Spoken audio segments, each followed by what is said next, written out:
नमस्कार दोस्तों, बहुत बहुत स्वागत है आप सभी का शुभम क्लासेस में।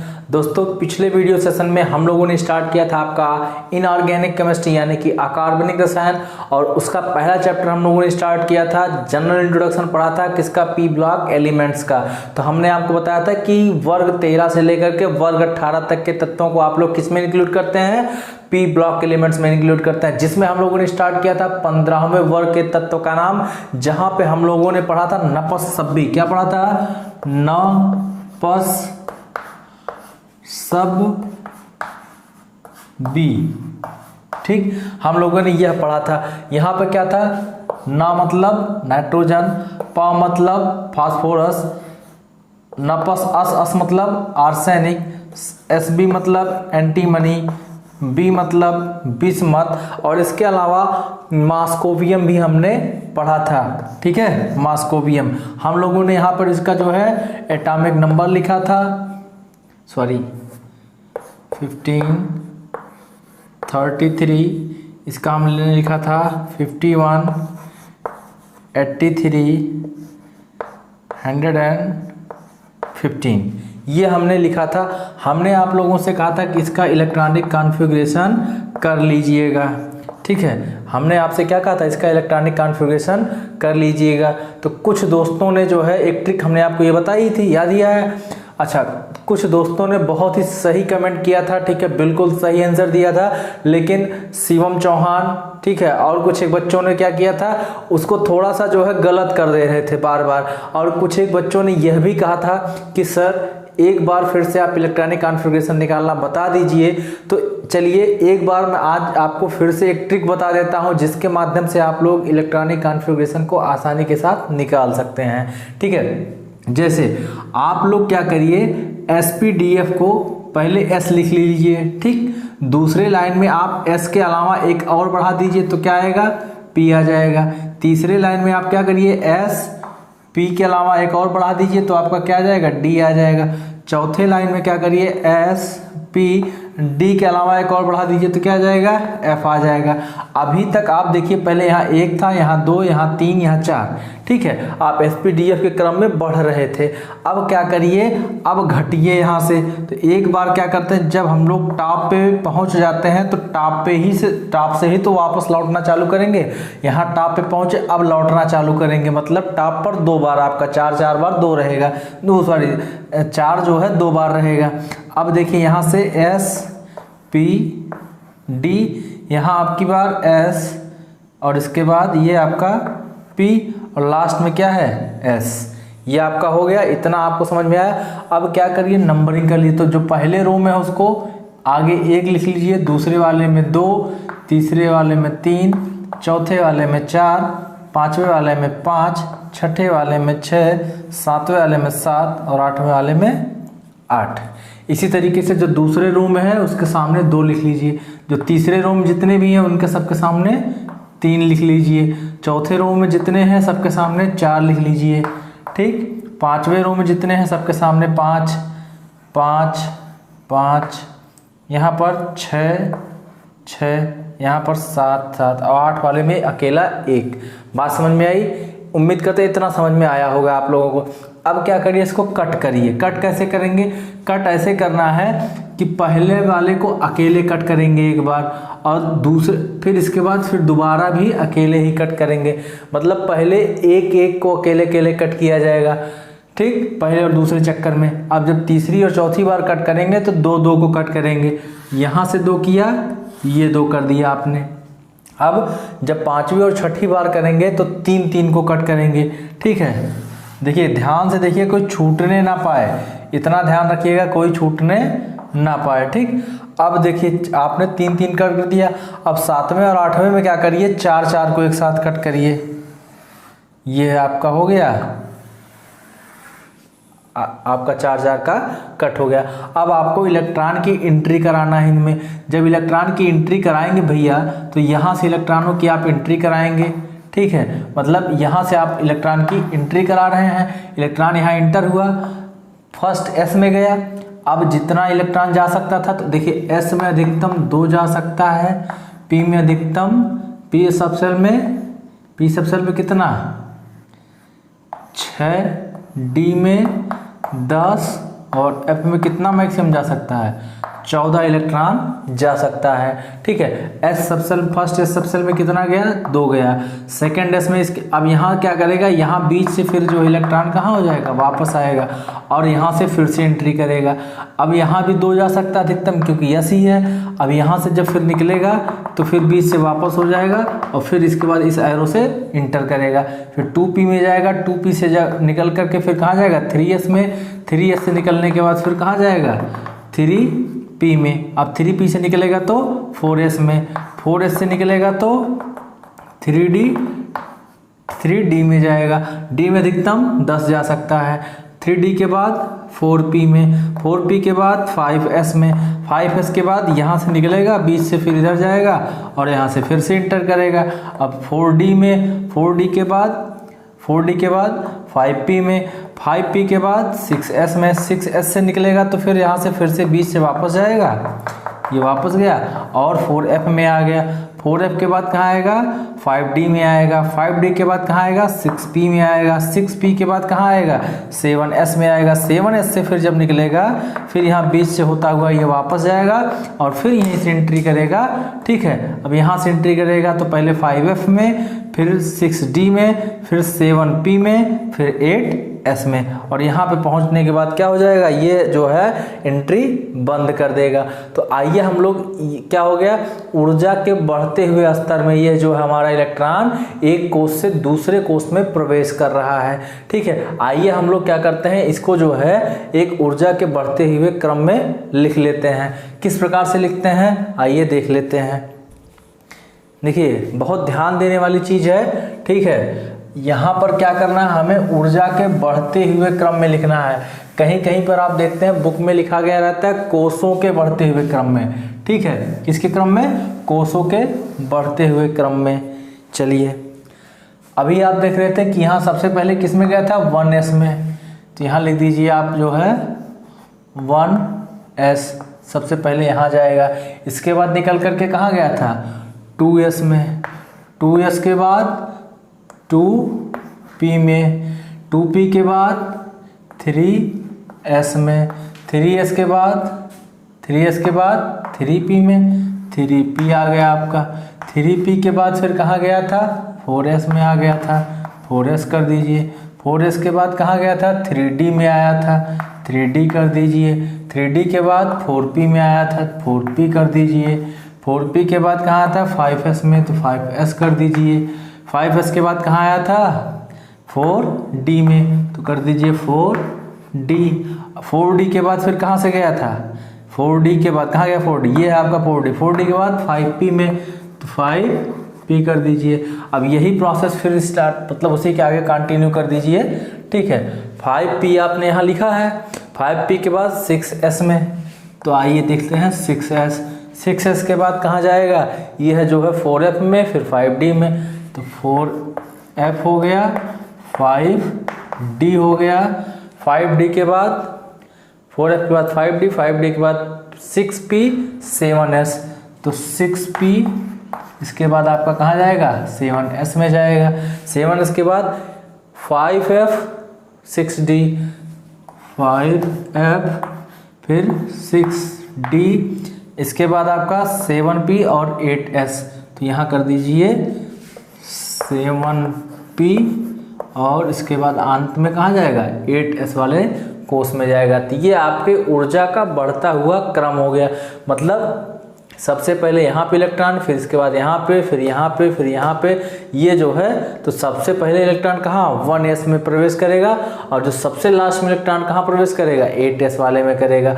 अभी अभी इसके पहले ही मैंने आपको बताया था कि s सबसेल में मैक्सिमम 2 इलेक्ट्रॉन, p में अधिकतम 6 इलेक्ट्रॉन, d में अधिकतम 10 इलेक्ट्रॉन और f में अधिकतम 14 इलेक्ट्रॉन रह सकते हैं। बात समझ में आई। तो मैंने आपको जो है नाइट्रोजन और फास्फोरस तथा एंटीमनी का बता दिया, सॉरी आर्सेनिक का बता दिया था। एंटीमनी, बिस्मथ और जो है मॉस्कोवियम का हमने कहा था कि आप लोग निकाल लीजिएगा। ठीक है, अब क्या करना है, हमको जो है यहीं पर रखना है। ठीक है, अभी मैंने आपको जो है आर्सेनिक तक का बता दिया था शायद। अब बताना क्या है, एंटीमनी, बिस्मथ और मॉस्कोवियम का।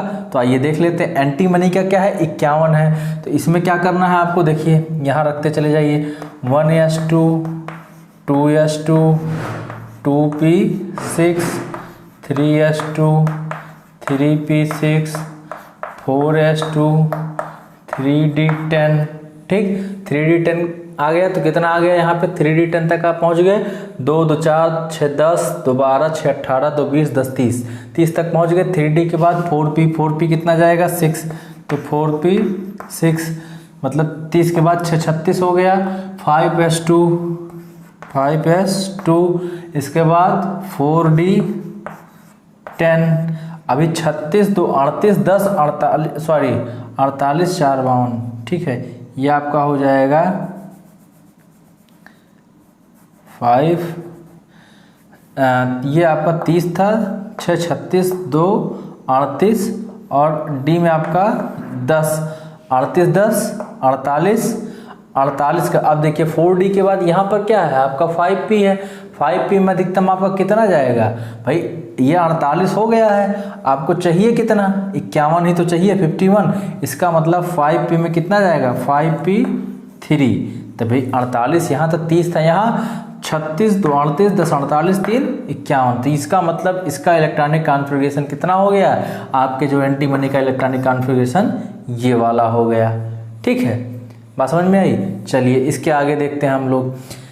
अगला हमारा बिस्मत का क्या है, 83। तो हम लोग यहाँ पर क्या कर सकते हैं, ये आपका जो है ये 48 और अगर यहाँ पे हम लोग 6 54, यहाँ पे जो है अगर हम लोग 2 और दे देते हैं, सॉरी 3 इलेक्ट्रॉन और दे देते हैं तो ये 54 हो जाएगा। तो इतना तो आप लोग जो है कंटिन्यू कर लीजिएगा। इसके आगे हम कर देते हैं 48 यहाँ तक कर लेते हैं। ठीक है, ये आपका सेम रहेगा जैसे जो है आपका एंटीमनी में रहा वही बिस्मत में यहाँ तक रहेगा।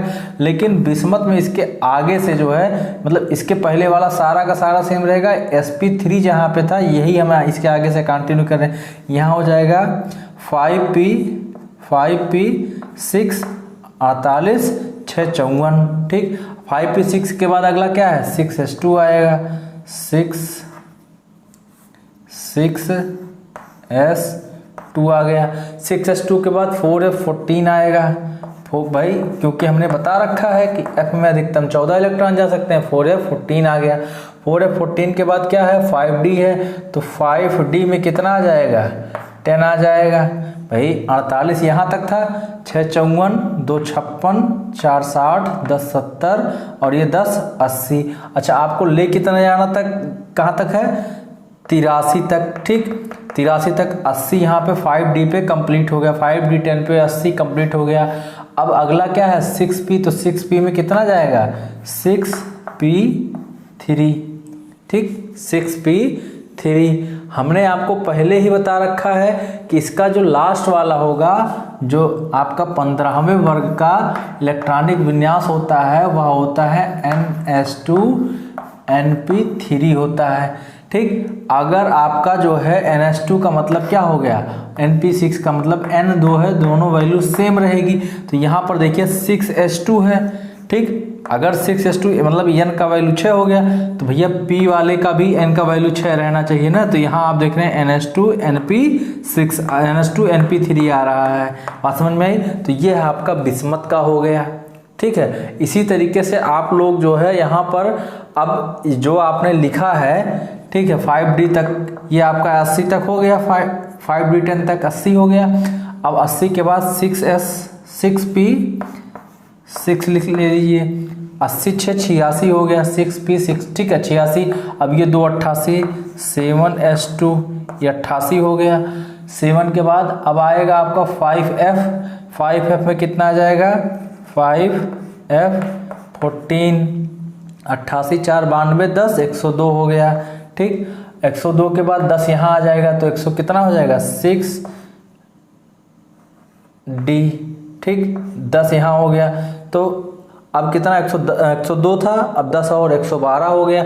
कहाँ तक ले जाना है, 115 तक ले जाना है। इसका मतलब 7p वाले में आपके कितने मैक्सिमम इलेक्ट्रॉन जाएंगे, 7p 3। ठीक, अब आप देख रहे हैं कि यह तीनों भी जो है, चाहे आपका एंटीमनी हो, चाहे बिस्मथ हो, चाहे मॉस्कोवियम हो, वह तीनों क्या फॉलो करते हैं, NH2NP3 वाला जो इलेक्ट्रॉनिक कॉन्फ़िगरेशन है इसको फॉलो कर रहे हैं। तो उम्मीद करते हैं आपको इलेक्ट्रॉनिक कॉन्फ़िगरेशन निकालने का तरीका समझ में आ गया होगा। इसके अलावा जो आपके ग्रुप 15 वर्ग जो 15 है, इसके जो तत्व होते हैं यह सभी कुछ और गुण प्रदर्शित करते हैं। जैसे जब हम लोग क्या करते हैं, इनके विद्युत ऋणात्मकता की बात करते हैं, तो विद्युत ऋणात्मकता जैसे जैसे हम लोग टॉप टू बॉटम जाते हैं, कहाँ से कहाँ जाते हैं, वर्ग में जो है ऊपर से नीचे की तरफ चलेंगे, वैसे वैसे 15वें वर्ग के तत्वों का जो विद्युत ऋणात्मकता होगा, मतलब कि क्या होगा, इलेक्ट्रोनेगेटिविटी होगी, विद्युत ऋणात्मकता यानी कि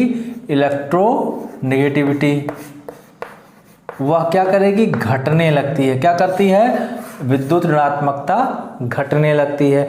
इसके अलावा जो है इसमें जो आपका जो है एक होता है एंथैल्पी और दूसरा क्या है, परमाणु अथवा आयन त्रिज्या।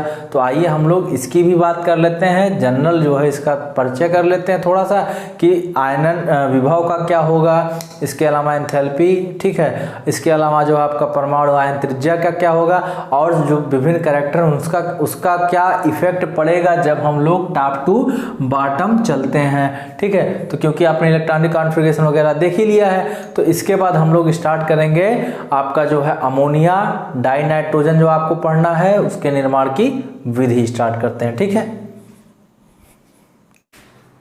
चलिए दोस्तों, आइए अब हम लोग कुछ विशेष गुणों की बात कर लेते हैं कि जो आपका 15वां वर्ग के तत्व है, 15 वर्ग के जितने भी तत्व हैं उनमें सामूहिक रूप से कौन कौन सी घटनाएं घटती हैं, तो इसका हम लोग अध्ययन कर लेते हैं। पहला है आपका, अभी हमने आपको बता दिया था पिछले ही वीडियो सेशन में धात्विक गुण के बारे में कि पहले जो है आपके नाइट्रोजन और फास्फोरस कैसे होते थे, अधातु होते थे। ठीक है, इसके अलावा जो है आपका आर्सेनिक और एंटीमनी कैसा होता था, उपधातु होता था। लेकिन जैसे जैसे आप नीचे जाते थे, यानी कि जो है आप बिस्मथ की तरफ जाते थे, वैसे वैसे आपका धात्विक गुण बढ़ता जाता था, मतलब वह जो कैसा हो जाता था, धात्विक हो जाता था या धातु हो जाता था। ठीक है, इसके अलावा अभी अभी हमने आपको एक और चीज बताया, इसका इलेक्ट्रॉनिक कॉन्फ़िगरेशन बताया, साथ ही साथ अभी हमने आपको जो है विद्युत ऋणात्मकता के बारे में बताया कि विद्युत ऋणात्मकता इनकी जैसे ही हम ऊपर से नीचे जाते हैं, यानी कि नाइट्रोजन से फास्फोरस, फास्फोरस से आर्सेनिक, आर्सेनिक से इसके बाद एंटीमनी, फिर बिस्मथ की तरफ बढ़ते हैं, तो वैसे वैसे इसकी विद्युत ऋणात्मकता घटती जाती है। आइए हम लोग इसके आयनिक एवं परमाणु त्रिज्या की बात कर लेते हैं। तो भैया जैसे जैसे हम लोग समूह में नीचे जाते हैं, ठीक है, नीचे जाने पर क्या होता है, चाहे आपका आयनिक त्रिज्या हो चाहे परमाणु त्रिज्या है, दोनों क्या करती है, बढ़ती है। ठीक है, दोनों क्या होती है, इंक्रीज होती है, बढ़ती है। देखिए ये एरो अगर ऊपर की तरफ लगा है, इसका मतलब बढ़ना हो गया। ठीक है, तो जैसे जैसे हम लोग नीचे जाएंगे 15वें वर्ग में, ठीक, मतलब नीचे जाने का तात्पर्य क्या है, यह आपका जो है nitrogen, phosphorus, arsenic, antimony, bismuth और इसके अलावा जो है आपको मॉस्कोवियम। तो हम लोग जैसे जैसे नीचे जाते हैं, इनका आयनिक एवं परमाणु त्रिज्या क्या होती है, बढ़ती जाती है। कैसे बढ़ती जाती है, क्योंकि भैया नंबर ऑफ कोशिका नहीं, कोशिका तो बायोलॉजी का है, नंबर ऑफ कोष यानी कि सेल, नंबर ऑफ सेल क्या होता है, बढ़ता जाता है। जैसे किसी में आप जब जो है नाइट्रोजन की बात कर रहे थे, तो नाइट्रोजन में सिर्फ 2 कोष होते हैं। ठीक है, सिर्फ 2 कोष होते हैं, यानी कि अगर यह नाभिक हो गया तो इसके अलावा कितने कोष हैं, सिर्फ 2 कोष हैं। ठीक, क्योंकि आप 1s2 2s2 1 और 2 दो ही तो कोष होते हैं, यही तो लिखते हैं 1s2 2s2 2p3। ठीक, लेकिन अगर हम लोग नाइट्रोजन के अलावा फास्फोरस की बात कर लेते हैं, अगर हम लोग फास्फोरस को ले लेते हैं तो क्या होता है, ये आप मान लीजिए उसका न्यूक्लियस हो गया, तो एक तो 1s2, फिर इसके बाद इसी में आपका 2s2, फिर 2p6, ठीक, फिर इसके बाद आता है आपका 3s2 3p3 आता है ना। तो इसका मतलब 1 2 3 3 कोष हैं। यहाँ पर आप देख रहे थे कि सिर्फ 2 कोष थे फास्फोरस में, लेकिन आप देख रहे हैं कि 3 कोष हैं। इसका मतलब क्या हुआ, नाभिक से वाह्यतम कोष के बीच की जो दूरी होती है, चाहे आयनिक कंडीशन में हो चाहे या एटॉमिक कंडीशन में हो, इसी को हम लोग परमाणु त्रिज्या या आयनिक त्रिज्या बोलते हैं। तो यह दूरी क्या होती है, जैसे जैसे कोषों की संख्या बढ़ती है तो यह बढ़ती जाती है, यानी कि हम लोग जैसे जैसे जो है वर्ग में नीचे की तरफ जाएंगे तो कोषों की संख्या बढ़ेगी, कोषों की संख्या बढ़ने के कारण आपका जो है परमाणु या आयनिक त्रिज्या बढ़ती है। बात समझ में आया? अच्छा, दूसरा है आपका आयनन एंथैल्पी। देखिए आयनन एंथैल्पी क्या होता है, आपका जो परमाणु आकार, जब त्रिज्या बढ़ेगी तो भाई आकार भी बढ़ेगा, परमाणु की त्रिज्या बढ़ेगी तो आकार बढ़ेगा, जाहिर सी बात है। अगर आपका आकार ऊपर से नीचे की तरफ जाने पर बढ़ता है वर्ग में तो क्या होता है, आपकी जो आयनन एंथैल्पी है वह घटती है। देखिए अब हमने अगर एरो को इस तरीके से लगा दिया और SES लिख दिया, इसका मतलब होता है डिक्रीजेज। यहाँ पर लगा करके SES लिख दिया तो इसका मतलब इंक्रीजेज। ठीक है, तो कह रहा है कि आपके आयनन एंथैल्पी पर क्या इफेक्ट पड़ेगा, आयनन एंथैल्पी क्या होगी, जैसे जैसे हम लोग ऊपर से नीचे की तरफ जाएंगे वर्ग में आयनन एंथैल्पी घटेगी। क्यों? क्योंकि आपका परमाणु आकार क्या होता है, बढ़ता जाता है। ठीक है, और इसका मतलब अगर परमाणु बड़ा होगा तो उससे इलेक्ट्रॉन को निकालना आसान होगा कि नहीं, बिल्कुल आसान हो जाएगा। ऐसे समझिएगा जैसे किसी को, कोई चोर है, ठीक है, अब चोर को कोई सामान चोरी करना है, मान लीजिए कोई माँ है, ठीक, अब माँ का कोई छोटा सा बच्चा है उसके साथ। अब सपोज करिए कि माँ जो है उस बच्चे से 500 मीटर की दूरी पे है, तो चोर तब आसानी के साथ उस बच्चे को चुरा ले जाएगा या जब माँ और बच्चे सिर्फ 5 मीटर की दूरी पर हैं तब चोर आसानी के साथ चुरा ले जाएगा। आप लोग कमेंट करके इसका उत्तर दीजिएगा। ठीक है, ठीक वैसे ही जब आपका नाभिक से इसके बाह्यतम कोष की दूरी बढ़ जाएगी तो उससे इलेक्ट्रॉन को निकालना क्या हो जाएगा, आसान हो जाएगा। इसी वजह से क्या होता है, आयनन एंथैल्पी घटती है, परमाणु आकार बढ़ता है, आपका आयनन त्रिज्या या परमाणु त्रिज्या बढ़ता है। बात समझ में आई? अगला हमारा है आक्सीकरण संख्या। ठीक है, तो हमारे जो 15वें वर्ग के तत्व होते हैं 3 प्रकार की आक्सीकरण संख्या प्रदर्शित करते हैं।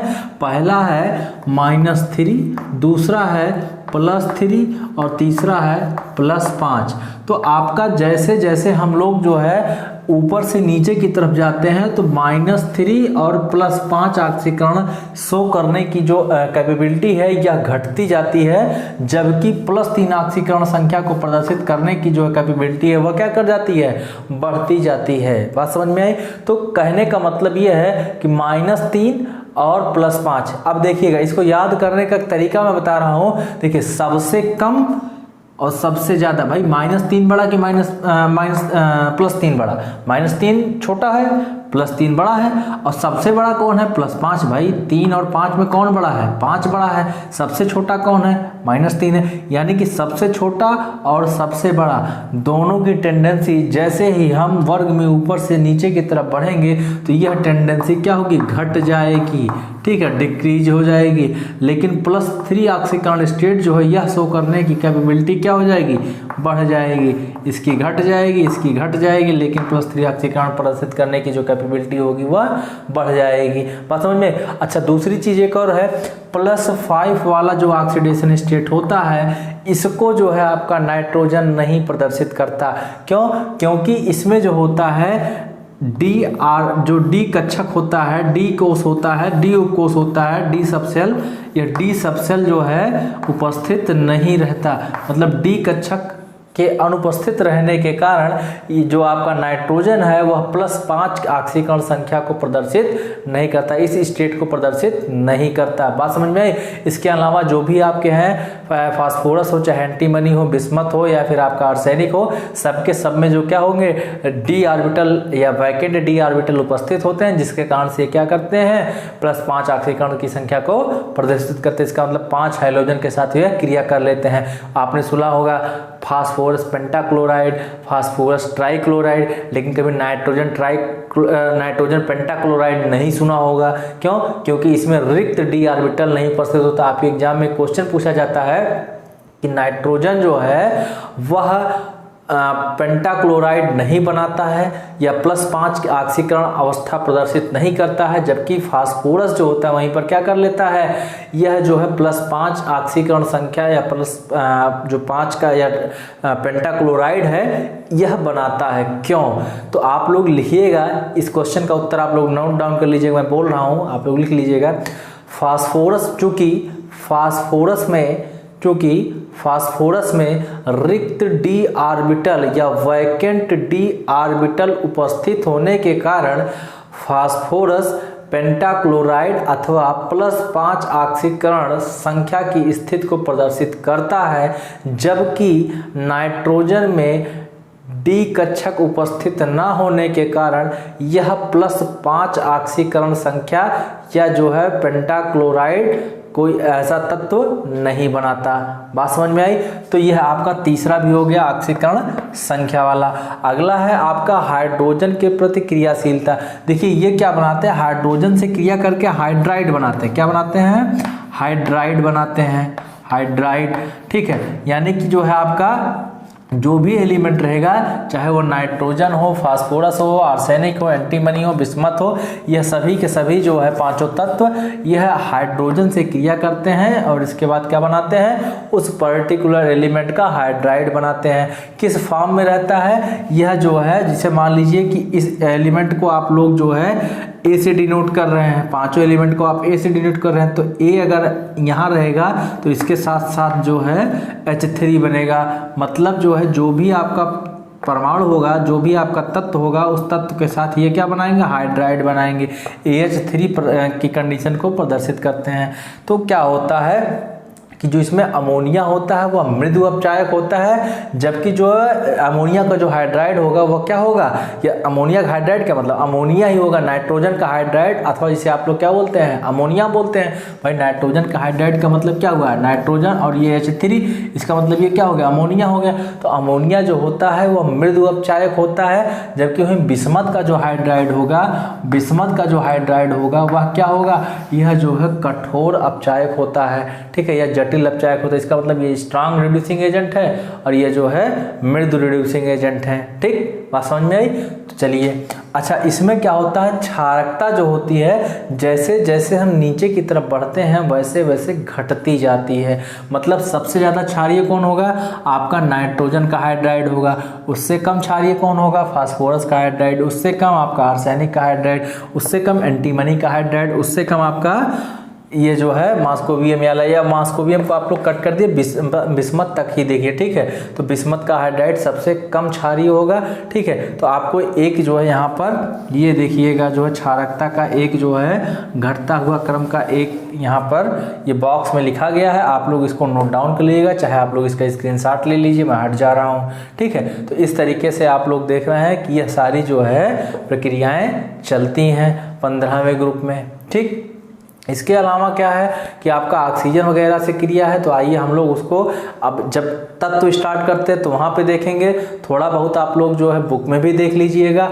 इसके अलावा जो है मुझे नहीं लगता है कि 5-6 चीज़ें हैं। इस तरीके से आज अगर आप इसको पढ़ेंगे तो आपका एक क्वेश्चन कंप्लीट होता है, जिसमें आपका पूछा जाता है कि 15वें वर्ग के जितने तत्व हैं सभी का उल्लेख कीजिए, सबका इलेक्ट्रॉनिक कॉन्फ़िगरेशन निकालिए तथा उनके कुछ कॉमन गुणों के आधार पर सिद्ध कीजिए कि यह सभी 15वें वर्ग के तत्व हैं।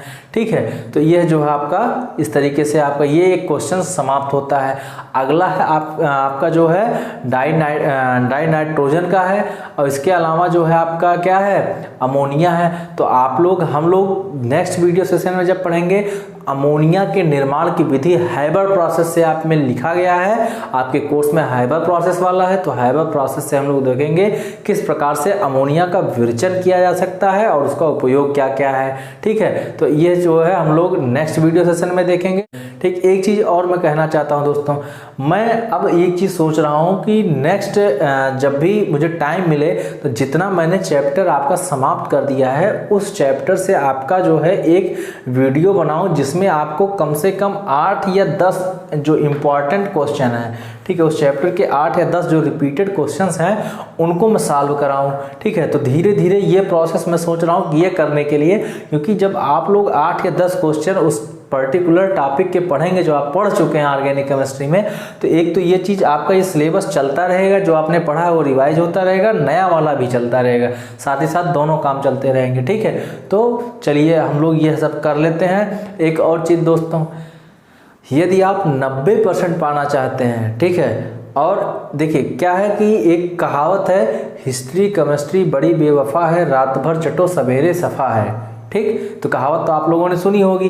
तो इसलिए आपको हार्ड वर्क करना पड़ेगा। हार्ड वर्क ऐसे नहीं कि आप लोग वीडियो देख लें बात खत्म, नहीं, ऐसा नहीं करना है। आपको क्या करना है, मार्केट में आपका अनसॉल्व आ गया है, मार्केट में आपका जो है प्रीवियस ईयर पेपर के सेट आ गए हैं, आप लोग उसको उठाइए, करिए। ठीक है, यहाँ से आप वीडियो देखते हैं तो वीडियो देखने के बाद आप एक बार अपने टेक्स्ट बुक को पढ़िए। अगर आपके पास बुक नहीं तो कोई बात नहीं, आप वीडियो को देखिए। वीडियो को देखने के बाद आप एक नोट्स बनाइए। ठीक, खुद से एक नोट्स बनाइए। देखिए मुझे क्या है कि मुझे जो नोट्स प्रोवाइड करना मैं आपको प्रोवाइड करा दूंगा, उसमें नो डाउट कोई दिक्कत नहीं है।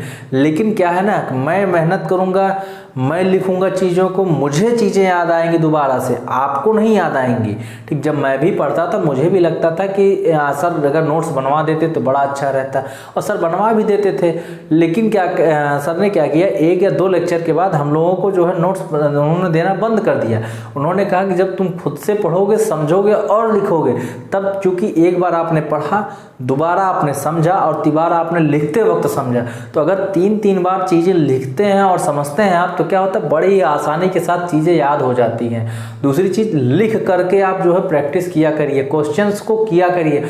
आप लोग क्वेश्चन नहीं करते हैं, अगर क्वेश्चन करेंगे तो चीज़ें आसानी के साथ आपको समझ में आएंगी और मुझे भी पता चलेगा कि आपके साथ अभी और कितना वर्क करना है। ठीक है, मैं गारंटी देता हूँ कि आपको जो है, अगर आप लोग मेरे साथ कंटिन्यू मेहनत करते हैं तो 90% नंबर ज़रूर दिला दूंगा। एक और चीज़ आपको बताना चाह रहा हूँ जाते जाते, 90% पाने के लिए आपको जो है, जितने भी कुछ लोग दोस्त कमेंट कर रहे थे कि 90% सर कैसे प्राप्त करें, कुछ एक वीडियो बनाइए, केमिस्ट्री कैसे पढ़ें, मैं ज़रूर बना के दे दूंगा आपको। ठीक है, ये सब एक बस फॉर्मेलिटी है। देखिए तरीका क्या हम आपको बता सकते हैं, फॉलो आपको करना है। ज़रूरी नहीं कि मैं जैसे मैं कह रहा हूँ कि चलो 10 घंटे पढ़ाई करो, मैं 10 घंटे का बोल दूँ केमिस्ट्री पढ़ो, तो ऐसा नहीं कि आप 10 घंटे केमिस्ट्री पढ़ करके सिर्फ केमिस्ट्री में 90% ले आए, बाकी सब्जेक्ट में चले गए। ठीक है, नहीं, ऐसा नहीं करना। आपको एक स्ट्रेटजी अपने हिसाब से बनानी है, एक टाइम टेबल सेट कर लीजिए और कर लीजिए कम से कम 4 घंटे मॉर्निंग में, 4 ही घंटे कम से कम इवनिंग में। ये 8 घंटे आपको हर हाल में पढ़ने हैं। अगर आप इतने घंटे की पढ़ाई करते हैं देन आप 80+ तो श्योर हैं। और इसी में आप जितना इस 4 घंटे मतलब 8 घंटे के अलावा जितना आप पढ़ेंगे उतना ही आपका परसेंटेज बढ़ता चला जाएगा। ठीक, पॉसिबिलिटी आपके परसेंटेज बढ़ने की मैक्सिमम होगी। दूसरी चीज़ एक और है, मैं आप लोगों को एक दिन जो है एक शॉर्ट वीडियो बनाऊंगा, उस वीडियो में आपको कुछ नेमिंग रिएक्शंस बताऊंगा। हालांकि वो नेमिंग रिएक्शन मैंने आपको पढ़ा रखा है ऑलरेडी, लेकिन मैं आपको जो है उसका एक PDF भी उपलब्ध कराऊंगा और उसको आपके बोर्ड पे लिख करके भी आपको पढ़ करके बताऊंगा वो कौन कौन सी नेमिंग रिएक्शन जो इंपॉर्टेंट आप लोग तैयार कर लीजिए। आपके बोर्ड एग्जाम में उनके आने के चांसेस मैक्सिमम है, 1 या 2 क्वेश्चन आपका नेमिंग रिएक्शंस का आता है। ठीक है दोस्तों, तो चलिए मिलते हैं नेक्स्ट वीडियो सेशन में।